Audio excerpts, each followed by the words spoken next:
Olá, pessoal. Continuaremos aqui hoje, então, falando do tema cruzadas, no qual nós tínhamos parado na aula anterior. E agora falamos sobre qual foi o principal objetivo desse movimento político e religioso, que era a tomada de Jerusalém, por se tratar de uma terra em que existia um interesse estratégico do ponto de vista econômico, um grande fluxo de pessoas e mercadorias vindas da Europa e do Oriente, da Ásia, e ao mesmo tempo existia a questão simbólica, para as três principais religiões monoteístas, ainda do mundo atual, mas também daquela época, a Jerusalém é considerado como uma terra santa.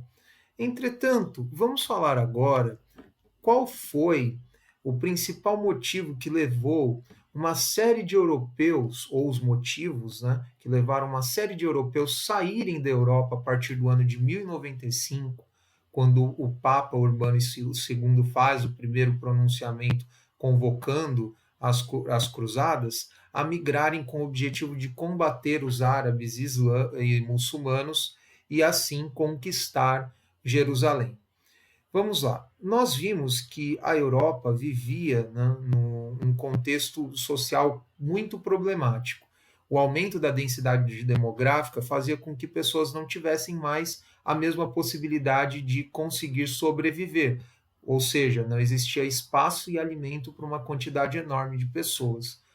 Nesse sentido, as cruzadas serviram como uma espécie de válvula de escape a esse contingente populacional que podia agora migrar para outras regiões.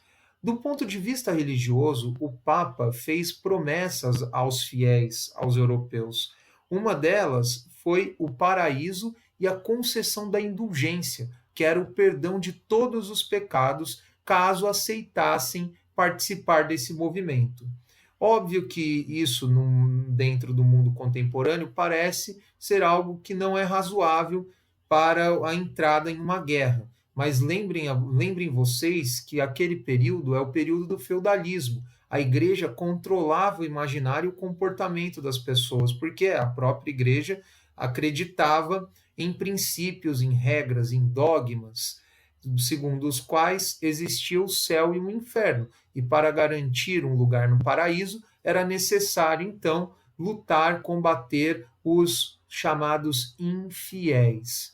Nesse sentido, essa promessa de indulgência era, ou seja, a garantia da salvação eterna, era algo que motivava muitas pessoas a desenvolverem um papel de cruzados, como eram chamados os que participavam desse movimento. E por que cruzada? Porque era o símbolo de uma cruz que eles carregavam tanto nas suas armaduras, como também nos seus estandartes, nas suas bandeiras. Era uma causa religiosa, por isso um movimento político religioso, que tinha como objetivo conquistar a Terra Santa, Jerusalém. Tá? Nesse sentido, olhem só o que a apostila diz a vocês. Logo após o apelo do Papa, vejamos aí, pessoal. Logo após o apelo do Papa, só um minutinho. Logo após o apelo do Papa, homens e mulheres e crianças de camadas populares, sob a liderança de Pedro, o eremita, monge francês que viveu entre 1053 e 1115, marcharam rumo a Jerusalém, mas antes mesmo de chegarem a seu destino, foram massacrados pelos turcos. Percebam só, pessoal, ali a primeira cruzada, ela não garantiu, então, um sucesso, a conquista de Jerusalém. Mas, entretanto, isso foi o suficiente para que elas parassem, para que elas deixassem de existir, para que as cruzadas não continuassem? Não. No decorrer, pessoal, de mais de 200 anos, aconteceram cerca de 9 cruzadas. Esses movimentos juntavam um número muito grande de pessoas. Por quê? Outras motivações passaram a levar as pessoas a irem para a região de Jerusalém com o objetivo de conquistá-la. Os comerciantes, principalmente das cidades italianas, eles queriam, de Gênova e Veneza, livrar o mar Mediterrâneo do domínio dos árabes para poder navegar nele e levar mercadorias para a Europa. E, ao mesmo tempo, isso aumentaria as expectativas de lucro. Os nobres pensavam ser uma boa oportunidade de conquistar novas terras, garantir riquezas e, ao mesmo tempo, né, os sujeitos que eram herdeiros sem função, ou seja, que não eram os filhos primogênitos, podiam ocupar cargos militares que passariam a ter uma importância muito grande, uma importância política muito grande. Os reis, por sua vez, aumentavam seu prestígio e conseguiam também o domínio simbólico, mesmo no contexto do feudalismo, sobre novas terras, estendendo assim o seu poder. Esse parágrafo aqui que eu estou grifando, ele diz exatamente isso que eu acabei de explicar a vocês. Então, grifem também na apostila. Então, nesse período, que foi um período de quase 200 anos, né, ocorreram aí 9 cruzadas. Inclusive, uma delas, nem sempre as cruzadas eram feitas pelos religiosos, organizadas pela igreja. Algumas delas foram organizadas, pessoal, inclusive, né, por membros não eclesiásticos, ou seja, por pessoas não pertencentes à igreja. Né? Inclusive, uma delas faz com que exista uma discussão muito grande, se são 9 ou 8 cruzadas. A apostila, por exemplo, ela fala em 8 cruzadas. Qual foi essa cruzada? A cruzada das crianças. Isso mesmo, pessoal. Crianças se engajaram nesse movimento político e militar e vamos ver qual foi o final dessa desventura aqui no quadrinho. Jerusalém tornou-se uma lenda na Europa após a retomada da cidade pelos muçulmanos em 1187. Por quê? Uma das cruzadas, pessoal, tinha conseguido conquistar Jerusalém. Entretanto, ela foi retomada. Nós ainda veremos também isso de maneira mais específica. Difundiu-se a crença entre a Igreja Católica de que apenas os puros de espírito poderiam devolvê-la aos cristãos. Essa ideia foi responsável pelo aparecimento de diversos movimentos populares ao longo do século XIII. Os primeiros ocorreram em 1212, conduzidos por um jovem pastor nascido na França, chamado Estevão de Cloyes, e por um dos garotos de apenas 12 anos nascidos no Império Germânico, chamado Nicolás de Colônia. Ambos partiram em peregrinação a Jerusalém, seguidos por uma multidão de crianças de ambos os sexos.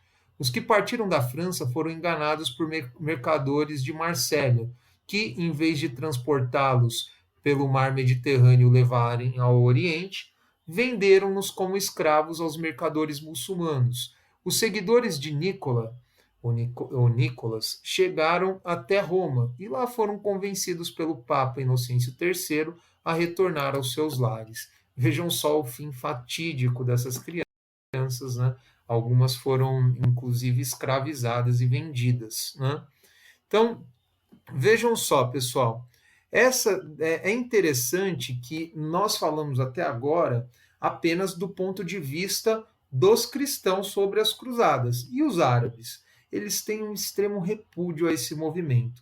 Isso é tão grande, esse repúdio histórico às cruzadas, para vocês terem uma ideia, que há um movimento internacional que surgiu no século XIX chamado Cruz Vermelha, que presta ajuda humanitária em uma série de circunstâncias. Nasceu no contexto de guerras na Europa. E ali a Cruz Vermelha não tinha bandeira, ela ficava no campo de combate prestando assistência aos desvalidos, às pessoas que sofriam com os ataques derivados dos confrontos, das batalhas e das guerras na Europa. Foi desenvolvida por um suíço. E aí o que acontece? O símbolo da Cruz Vermelha, por não ter uma nacionalidade específica, é o símbolo invertido da bandeira da Suíça. A bandeira da Suíça tem uma cruz branca e ela está num fundo vermelho. A cruz vermelha é o contrário. Entretanto, no Oriente Médio, até os tempos atuais, ou seja, o local em que a maior parte das pessoas pertence à religião islâmica, eles não usam o símbolo da cruz vermelha. Por quê? Eles associam às cruzadas. Qual é o símbolo lá? É o símbolo da lua, né? E também da lua vermelha num fundo branco, porque como nós já estudamos, a lua é um dos símbolos do islamismo, que retrata, que simboliza a noite da revelação, o momento em que Maomé teria recebido ali uma mensagem, né, do anjo Gabriel. Então, pessoal, vejam só o que o apostila diz sobre isso.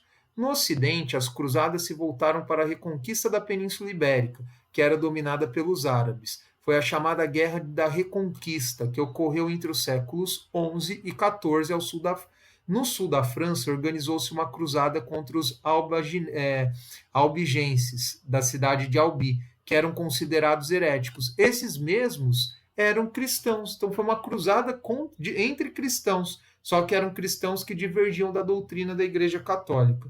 Então, o que isso nos faz perceber? No século III, a chamada Cruzada Albigense combateu cristãos daquela região, cujas práticas e crenças se distanciavam das orientações papais.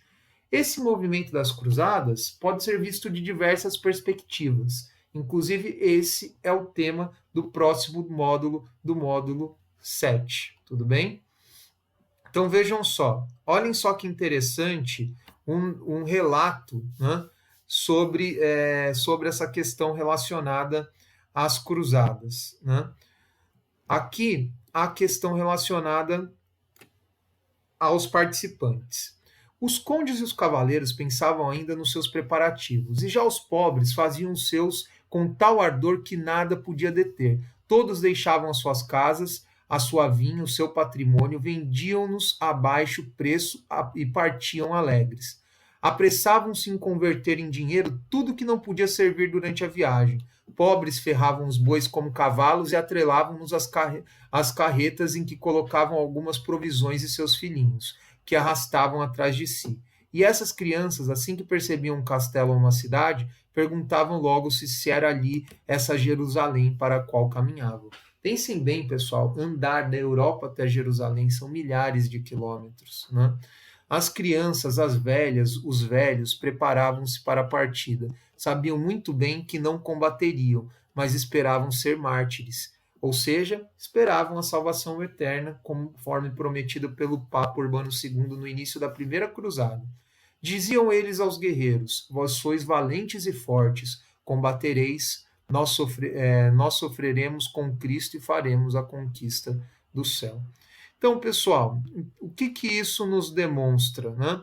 Nos demonstra que a cruzada teve uma espécie de efeito dúbio em relação e, ao mesmo tempo, um efeito geral. Todas as camadas sociais sofreram o impacto das cruzadas de maneira profunda. Entretanto, as consequências das cruzadas para as diferentes camadas sociais e para o povo da Europa em geral não foi o mesmo. Obviamente que as camadas sociais menos abastadas, os servos que antes estavam presos ao campo, eles não tinham a possibilidade de combater, primeiro porque quem exercia o monopólio das armas durante o feudalismo era a nobreza. O que eles esperavam realmente era a salvação, a vida eterna e uma possibilidade de encontrar um novo espaço. Olhem só o que se diz a respeito da cruzada, né, de 1230. Naquela época ocorreu uma expedição ridícula. Crianças e homens estúpidos tomaram a cruz sem nenhuma reflexão. Dela participaram crianças dos dois sexos, rapazes e moças, e não somente gente pequena, também adultos, mulheres, tanto casados quanto solteiras, todos marchando com o bolso vazio. A multidão crédula, vendo naquela gente o efeito de uma verdadeira piedade animada pela inspiração divina e não de um ato irresponsável. Ajudava os viajantes, dando-lhes víveres, alimentos e todo o necessário. Aos clérigos, ou seja, aos membros da igreja, e uns poucos outros de espírito equilibrado que se opunham a essa partida julgada por eles completamente inútil, os leigos resistiam com veemência, taxando os clérigos de incrédulos e dizendo que eles se opunham àquele empreendimento por inveja e avareza e não em nome da verdade e da justiça. Então, conforme o número de pessoas morria, conforme certas cruzadas tinham maior ou menor sucesso, começaram a nascer pessoas que se contrapunham a esse movimento e à postura da igreja e dos nobres em relação a ele. A primeira cruzada, ela conquistou Jerusalém em 1099. Ela começou em 1095, depois de 4 anos, eles conquistaram Jerusalém. Entretanto, os cristãos só conseguiram manter o controle sobre a cidade durante um período de quase 100 anos, até 1187, quando ela foi reconquistada, e sobre isso nós vamos falar um pouco mais a respeito, tá? Além disso, pessoal, objetivos que eram claramente comerciais animaram outras cruzadas mais tarde, né? E uma delas não foi nem mesmo contra o Jerusalém. Ela ocorreu contra Constantinopla, que à época era a capital do Império Bizantino, uma outra cidade cristã.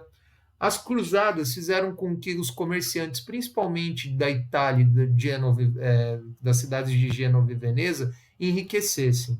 E isso possibilitará, dentro da Península Itálica, uma modificação que nós estudaremos no módulo 8, que diz respeito ao comportamento e à organização, e ao mesmo até a dinâmica social. Então, nós terminamos o módulo agora. Eu vou pedir para vocês fazerem os outros exercícios. Na última aula, eu corrigi os anteriores. Agora, na nossa próxima aula online, eu vou comentar os demais exercícios, inclusive aquele que eu enviei para vocês por meio da Simone. Espero que todos tenham entendido. Um bom dia a vocês e até a próxima aula online. Tchau, tchau, pessoal.